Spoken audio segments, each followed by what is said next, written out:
Hello friend, কেমন আছেন? আমি অভি। তো আজ আমি একটা নতুন ভিডিও নিয়ে চলে এসেছি। আজকের ভিডিও হলো কম্পিউটার কিভাবে চালু করবেন এবং কিভাবে শাটডাউন করবেন, একদম স্টেপ বাই স্টেপ পরপর দেখিয়ে দেব। তো ফ্রেন্ড, যারা আমার চ্যানেলে নতুন তারা লাইক সাবস্ক্রাইব করে পাশে থাকা বেল আইকন বাটনটি অন করে দেবেন। তো চলুন ভিডিওটা শুরু করা যাক। তো ফ্রেন্ড, কম্পিউটার ওপেন করার জন্য প্রথমে পাওয়ার সুইচ অন করে নিতে হবে।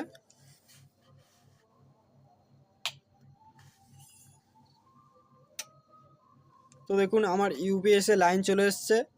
এখানে এই সুইচটা একবার প্রেস করতে হবে। তো দেখুন এরকম একটা সাউন্ড হবে।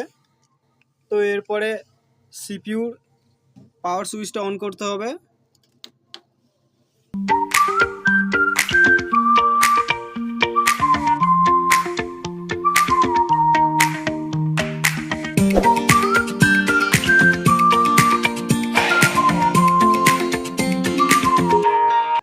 তো ফ্রেন্ড, আমার কম্পিউটার ওপেন হয়ে গিয়েছে। সো ফ্রেন্ড, এতক্ষণ আমি দেখালাম কিভাবে কম্পিউটার ওপেন করবেন। তো এবারে দেখাবো কিভাবে কম্পিউটার শাটডাউন করবেন। তো তার আগে বন্ধুরা, ভিডিওটা ভালো লাগলে লাইক এবং সাবস্ক্রাইব করে পাশে থাকা বেল আইকন বাটনটি অন করে দেবেন। তো শাটডাউন করার জন্য স্টার্টে লেফট ক্লিক করবেন একবার।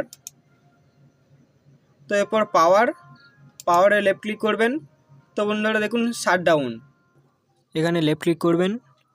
তো বন্ধুরা আমার কম্পিউটারটি শাটডাউন হয়ে গিয়েছে।